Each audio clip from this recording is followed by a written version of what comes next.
New this morning, 4 teenagers injured, 2 critically after a crash in Detroit Lakes, Minnesota.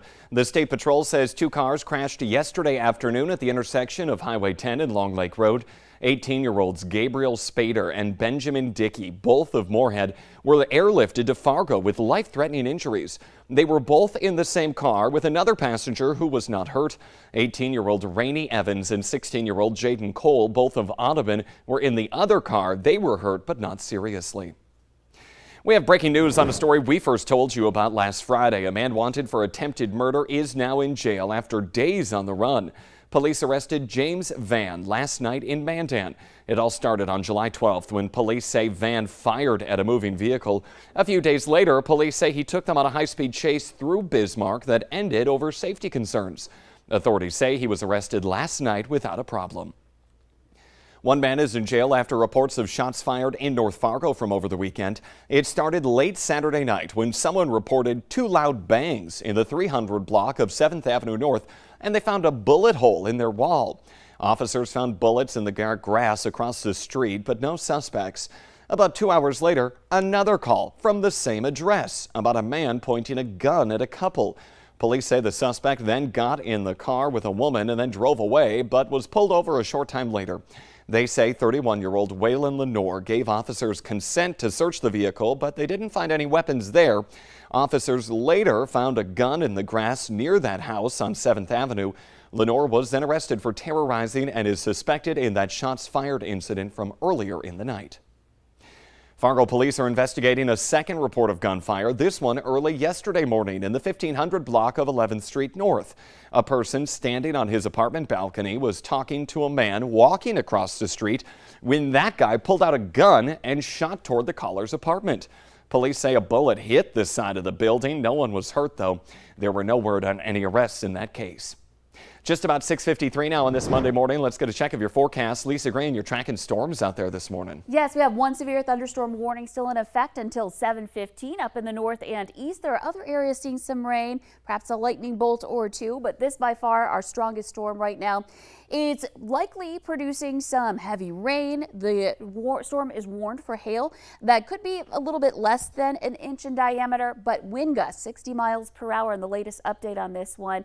And it's now in effect only for Lake of the Woods County. Roseau County has been removed from the warning because it's cleared that part of the area. But Badette getting hit hard right now, and then north of the border too as this moves to the southeast at about 45 miles per hour. Not much for hail here. You see these purple areas? That's the hail size indicator, and that's under 1 inch here at this point in time. So some places seeing some sun, but it's very hazy out there with the humidity, the heat coming our way today. Check out our temperature by 4 o'clock, 98. I think we'll top off around 99 in Fargo today, so getting very close to 100. It's going to feel like 100 degrees as we head into the day. We've got that heat advisory in effect from 1 p.m. to 7 p.m. That's when it's going to be the worst. We're talking dangerous heat that can have some big-time impacts on the body, especially if you're vulnerable to the heat. Find ways to stay cool today on this first alert weather day. Overnight tonight, be ready for more severe weather developing, especially again in the Northern Valley, and that may continue into Tuesday. We get some relief this week, still going to be warm and humid with temperatures in the upper 80s and a chance for some storms returning for Saturday. But very serious heat we have out there today, Lisa. Yeah, today is the day to make sure you're taking those precautions and drink lots and lots of water and just stay inside in the air conditioning, especially during that time when we're under the advisory, 1 to 7 p.m. That's when we're going to be experiencing the hottest of that weather. Okay, Lisa, thank you this morning. One person is undergoing a mental health evaluation after a short standoff in a Valley City apartment. Police were called to the complex on the city's southeast side yesterday afternoon after reports of someone possibly starting a fire inside. The subject refused to come out and the apartment building was evacuated before police entered the unit and then took that suspect into custody. Police say they found burnt material in the apartment but no structural damage. The Barnes County attorney is considering possible charges now in that case. A North Dakota man is dead following an ATV crash in the Northern Valley from over the weekend. The Highway Patrol says 48-year-old Michael Peterson of Walhalla died late Saturday night when his four-wheeler rolled on top of him in a flooded field near Leroy. That's near the Canadian border. Troopers say that he was riding in a group when he left the road, drove into a field, hit a culvert, and was then partially thrown from the ATV when it rolled. A Missouri man is hurt after crashing his pickup along I-29 near Hillsboro, and state troopers are now investigating charges for the case. The man left the road yesterday afternoon, lost control of his pickup in the ditch, and then rolled that truck. He was not wearing a seatbelt and was partially thrown from it. The driver was first treated in Hillsboro and then airlifted to the hospital in Grand Forks. We want to remind you about plans for active shooter training in South Moorhead this week. It will be going on today through Wednesday at Horizon Middle School. You might hear simulated gunfire from the building. Ridgewood Boulevard between 36th and 40th Street South will be closed to traffic each day from 8 to 5. It's been a long time coming, but finally, the city of Moorhead is celebrating its new railroad underpass on the south side by Moorhead High. The Valley Today's Jillian Trudeau is live where a big project at Main Avenue and 20th Street is finally done. But Jillian, I'm still hearing those construction trucks going behind you. Oh yeah, Jordan, they're still at work here at the Moorhead Railroad Underpass. They're scheduled to open on Friday this week, and I talked with the Moorhead City engineer Bob Zimmerman earlier this morning, who said this project has been in the works for 20 plus years with planning and execution. He also said construction has been about 4 years now, so that's making this the Moorhead's largest public transportation project in history.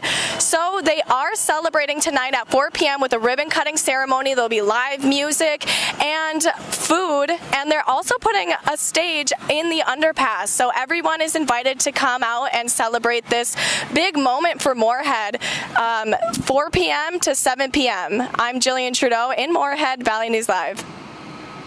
Yeah, big project, multiple $1 million, years to complete. Jillian, thank you for reporting live this morning.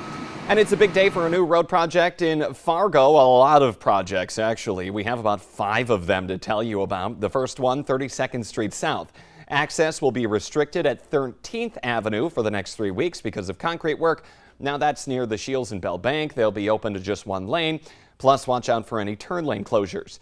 Westbound 17th Avenue South is closing between 16th and 16th and a half streets. That will be up for 3 days. That's near Lewis and Clark Elementary School. The crews there are relocating a utility pole. Main Avenue is also shutting down between 14th and 15th Street for underground work there. The closure will be in place for about 1 week. And then starting today, traffic will be closed on 19th Avenue North. That's between 3rd and 4th Street for street repairs. The road should be fully reopened by the end of the workday tomorrow. And the intersection of 15th Avenue and 39th Street North will be blocked for 1 week because of utility work there. 38th and 39th Streets at 12th Avenue and then 15th Avenue North between 38th and 40th Streets are also closed to through traffic at that time. And another heads up for drivers in Moorhead. This one is for tomorrow. 30th Avenue South is shutting down between 34th Street South and 41st and a half Streets for road work. That work is expected to last about 2 weeks. Lots of projects here. Check out this rescue right here of a 6-year-old boy in the St. Louis River near Duluth. This is video from July 5th. A kayaker comes across that boy with a life jacket on. You see him on the upper right-hand corner of your screen now. That boy is visibly frightened. He was trying to swim to shore but was struggling against the current, so the kayaker helped pull him back to land. Police say the boy and his father were separated when strong winds pushed the sailboat that they were on away as the boy was swimming nearby. Caught on camera, and a pilot in Belgium is lucky to be alive after his plane went down in the middle of a busy road. Take a look at that video right there. A parachute slowed that plane as it headed straight down. You see it crash nose first. All the cars on the road below were able to get out of the way. No one was seriously hurt. The Today Show and CBS Mornings are just about to start, but the Valley Today rolls on. More news and weather for you on the Fargo CW. Otherwise, have a safe day. Stay cool out there.